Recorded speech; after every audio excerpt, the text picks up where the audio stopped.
Hello, magandang umaga sa inyong lahat. May isa naman tayong customer na matapang sa ilong, maputi siya, pero ba't ganon? At yun ay, siya ay parang, siya ay taga Spain pala. Oh, yun, pangalan niya si Hector. Oh, yun. Oh, nakita mo, tawang-tawa agad pag ako yung nakahandles ng mga customer na to. Oh, alam mo ba, halos araw-araw, maraming napapagupit ito?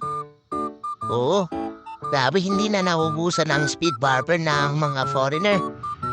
Kaya yun, tuwang-tuwa ako. Kasi may dumadarayo na sa ating shop. Oo. Alam mo ba yung mga salitang mga Espanyol, tinidor, o ano pa yan, pero? Oo, nanggaling pala sa kanya yan. Oo. Kaya yun, usap lang kami, matagal kami nagupit ito kasi puro, ano lang, puro salita. Mhm. Napakabait ni sir. Oo, grabe. Then, yun, binigyan pa ako ng tip ni sir. Grabe, sulit talaga si sir. Okay, yun, tapos agad. Napaka-basic ng gupit ni sir. Thank you for watching.